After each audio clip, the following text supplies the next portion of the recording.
भरत तिवारी का कोई इनकाउंटर नहीं हुआ, उनकी तो हत्या हुई है। इनकाउंटर तो बाय डेफिनेशन इसका मतलब है कि गोली दोनों ओर से चले, तो इनकाउंटर तो हुआ नहीं है। लेकिन ये तो एक मामले ने तूल पकड़ लिया है।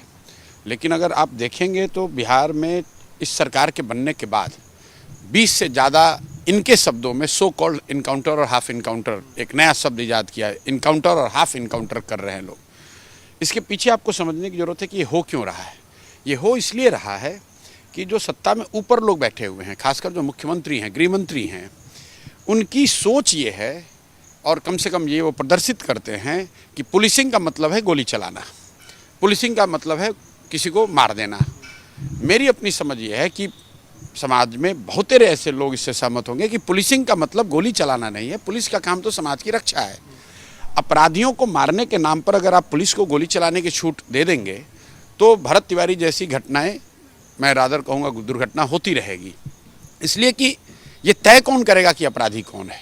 ये बात तो ठीक है कि अपराधियों पर कार्रवाई होनी चाहिए, उनको सज़ा मिलनी चाहिए, लेकिन वो कौन अपराधी है, उसका अपराध क्या है और उसको कितनी सज़ा मिलनी चाहिए, ये तय करना किसी मुख्यमंत्री का, गृह मंत्री का, विधायक का, थानेदार का काम नहीं है। संविधान के तहत वो काम, वो जिम्मेवारी न्यायालय की है।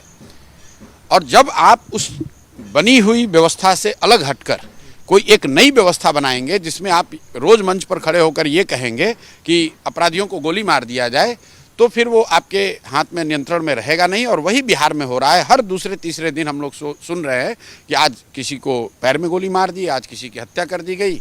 और जहाँ कहीं अगर उसमें 10 केस होगा तो 3-4 गलती होगी।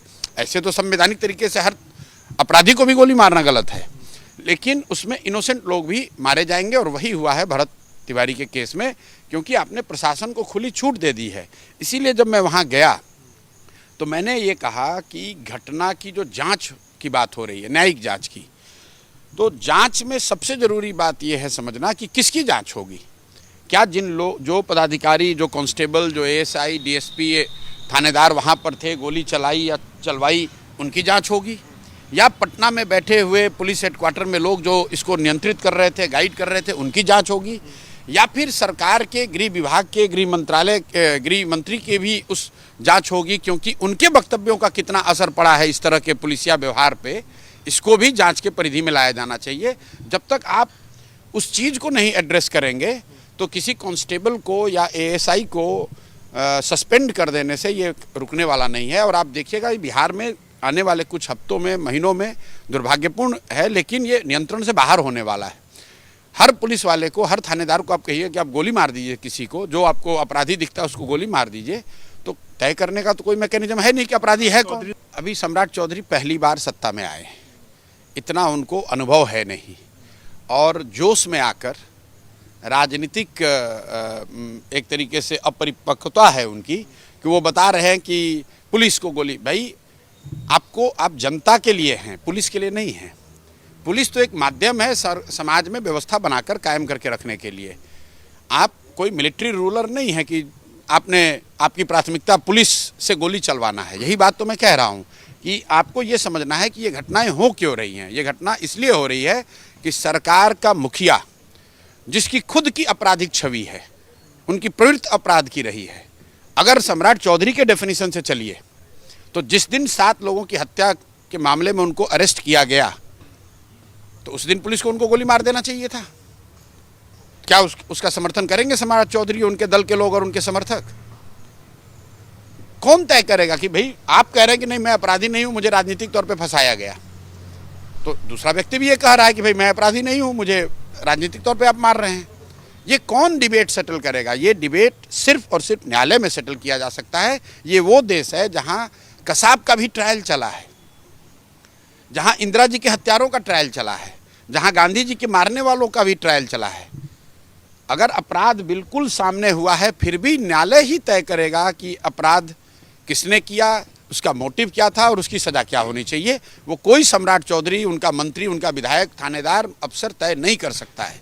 इसलिए ये जो जांच कमेटी अभी बनी है, जो मैंने वहाँ पर भी बात कही है कि जांच कमेटी में हम लोग भी जाएंगे, अपना प्रतिवेदन देंगे और उनको हर हालत में टर्म्स ऑफ रेफरेंस में गृह विभाग की जो भूमिका है, जो एसटीएफ की भूमिका है, उसको जांच के परिधि में लाने का हर संभव प्रयास किया जाए, इसके लिए दबाव बनाया जाएगा। आगे क्या करेंगे? आप कह रहे थे कि फिर सम्राट चौधरी का घेराव करेंगे, क्या क्या करना चाह रहे हैं? बिल्कुल, मान लीजिए अब मैं वहाँ गया, मैंने 3 जो बातें कही कि ये कितने दुर्भाग्य की बात है कि इतनी बड़ी घटना होने के बाद भी अभी तक राज्य के मुखिया ने संवेदना के एक शब्द भी नहीं कहे। सही है गलत है उसको छोड़ दीजिए, कम से कम राज्य के मुखिया के तौर पर एक संवेदना तो के शब्द तो बोलिए। मेरे जाने का असर ये है कि पहली बार घटना के होने के बाद पहली बार उसी शाम एसपी जिले के वहाँ पहुँचे हैं, वरना ये तो लोग इतने असंवेदनशील हैं कि वहाँ के जो पदाधिकारी हैं उन्होंने परिवार को विजिट करना भी गवारा नहीं समझा है। पहली बार शाम होते होते 24 घंटे के अंदर न्यायिक जांच के जो न्यायाधीश हैं उनकी नियुक्ति हो गई, उन्होंने घर वालों से मुलाकात की और सबसे बढ़कर कल सम्राट चौधरी ने भी खुद पहली बार उस घटना पर यह बोला है कि न्याय मिलेगा। तो ये मेरी ताकत नहीं है, जो वहाँ भीड़ है, जो समाज का दबाव है, और कहीं ना कहीं बिहार के लोगों को ये समझना होगा कि अगर आप अपने लिए भी न्याय चाहते हैं, अपने बच्चों के लिए न्याय चाहते हैं, तो आपको किसी के साथ होने वाले अन्याय के खिलाफ खड़ा होना होगा। समाज की ताकत के आगे सरकार की और पुलिस की ताकत कुछ नहीं है।